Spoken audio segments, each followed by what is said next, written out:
প্রিয় দর্শক, আসসালামু আলাইকুম। দর্শক, পরিচিত মুখ নাসিমা। এর আগেও আপনাদেরকে দেখিয়েছি নাসিমার জীবন কাহিনী সম্পর্কে। নাসিমা বলেছে, আজও হাজির হয়েছি নাসিমার কাছে, জানবো নাসিমা এখন কেমন আছে।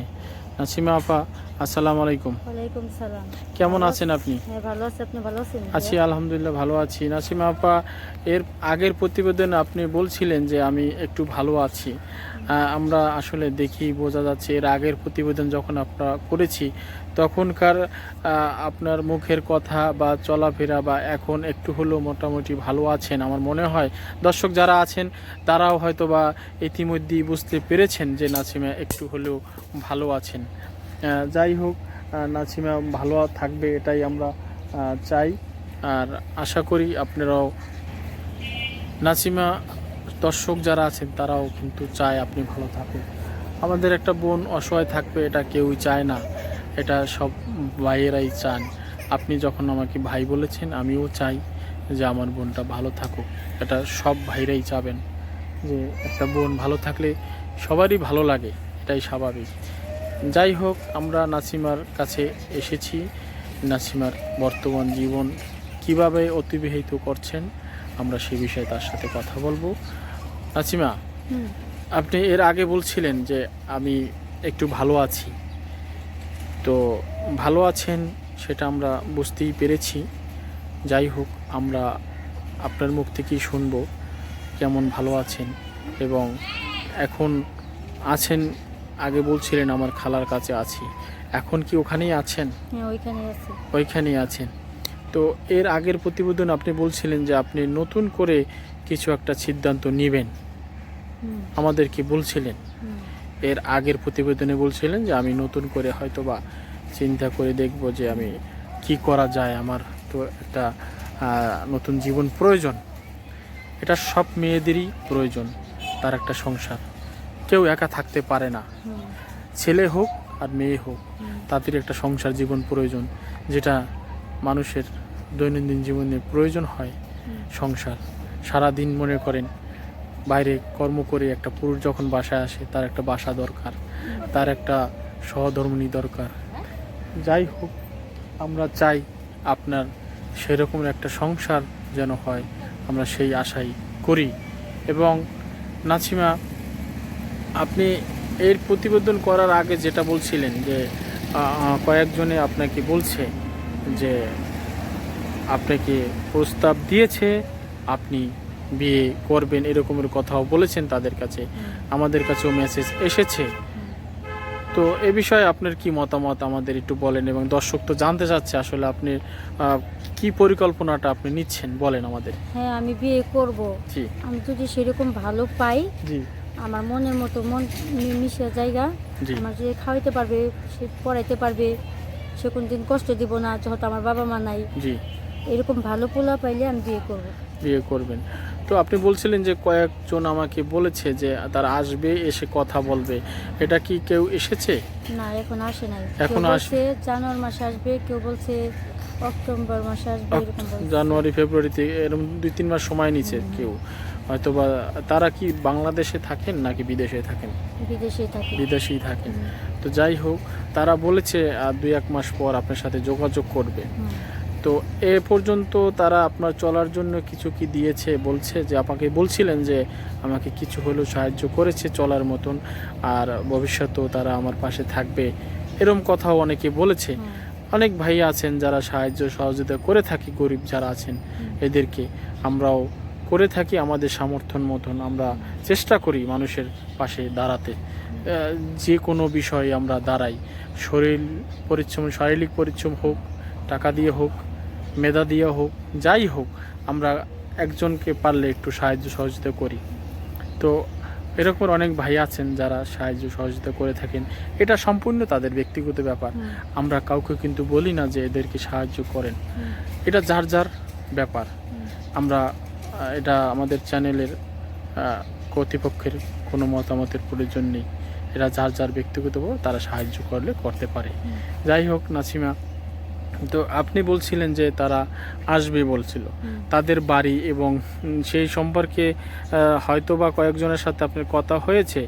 বলছিলেন যে বাংলাদেশে বাড়ি কোথায় তাও বলছে, এবং আপনার যে মতামত সেটাও তাদের কাছে পোষণ করেছেন। এখন তারা আপনার কাছ থেকে কি আশা করতেছে এটা বলেন আমাদের। তারা আমারে বলতেছে যে দেখো তোমার বাবা মা নাই, কেউ বলছে তোমারও বাবা মা নাই, আমারও বাবা মা নাই, তুমি কষ্টটা বুঝবে বোনে, যেহেতু তুমি একটা কষ্টের মানুষ, তোমার চেহারা দেখে আমার খুব মায়া লাগছে, মানে বিভিন্ন ধরনের কথা বলছে। তখন আমি বলছি দেখেন আপনি যদি আমার ভরণ পোষণ সব করতে পারেন তো আমি আপনার সাথে বিয়ে বসবো। তো দেখা শোনা যে সাংবাদিক ভাই আমার ভিডিও করছে তার মাধ্যমেও আমি করব, আমার ভাই বোন আসছে, তো আমার খালার আসছে, সবাই আছে, তারা দেখা শোনা করবো আর কি। পরে বলছে তোমার যদি আমি অমুক জায়গায় নিয়ে যাই, অমুক জায়গায় নিয়ে যাই, তুমি যাইবা? আমার বাড়ি ঘর, তুমি তো ঢাকায় থাকো, তুমি যদি আমার বাড়ি যদি গ্রামে হয় তুমি যাইবা? আমি কিছু যাবো, আমার স্বামী যদি গাছতলায় রাখে তো গাছতলায় আমি থাকবো। ভালো কথা। ভালো, এই কথা বলছি। আবার বলছি যে তোমার কত টাকা দিলে তুমি চলতে পারবা? আমি কইছি আমি গরিব মানুষ, আমি তো বড়লোক মানুষ না, আমি এত টাকার লোভ আশা করিও না।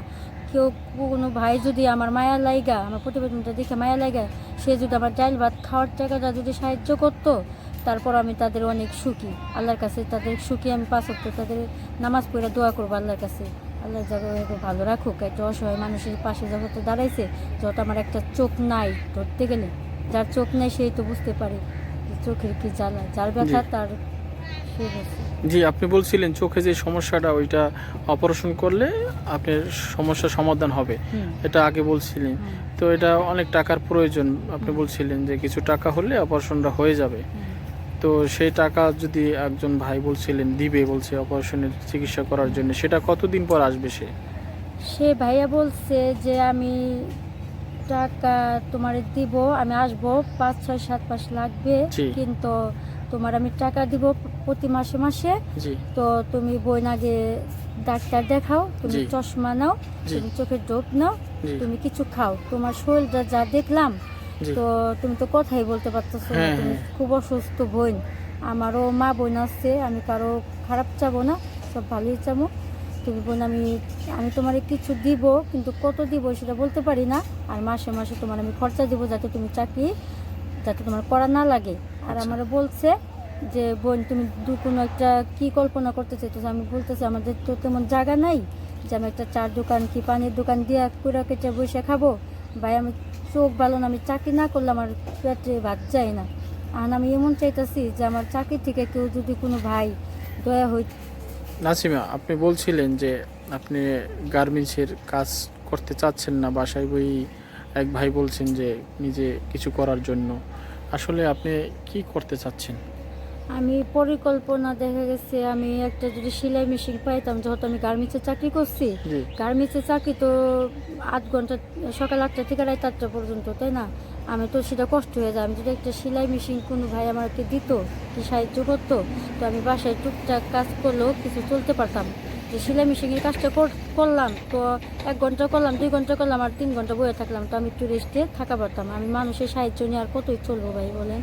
না, তা তো ঠিকই, সবসময় তো সাহায্য নিয়ে চলা যায় না, হ্যাঁ। নিজেরও কিছু করার প্রয়োজন হতে পারে। যাই হোক, আপনি নিজে কিছু করতে চাচ্ছেন। তো একটা সেলাই মেশিন কিনতে গেলে তো প্রায় আমার মনে হয় যে আমি আমার এর আগে কয়েকটা প্রতিবেদন করেছি, অনেক ভাই দিয়েছেন 8-9 হাজার টাকা লাগে আমাকে বলছে। আমি নিজে হাতে একটা সেলাই মেশিন কিনে দিয়েছি, এক ভাই টাকা পাঠিয়েছে, সেই মাধ্যমে তাকে আমি দিয়েছি।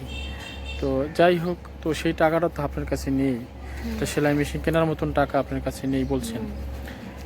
তো যাই হোক, এটা যদি কেউ দেখে আপনার প্রতি দয়া হয়, হয়তো বা কেউ দিতেও পারে, এটা তাদের ব্যক্তিগত ব্যাপার। তো আপনি বলতে চাচ্ছেন যে সেলাই মেশিন দিয়ে যদি কাজ করেন হয়তো বা একটু রেস্টে থাকবেন, মাসে যদি 2-3 হাজার টাকাও ইনকাম করা যায় তাও আপনি চলতে পারবেন। ভালো কথা বলেছেন।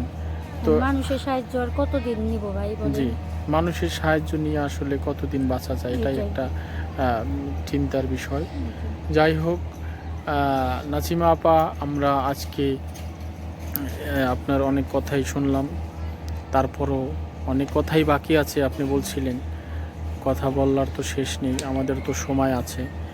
তো আমরা আজকে আপনার কাছ থেকে বিদায় নিতে চাচ্ছি।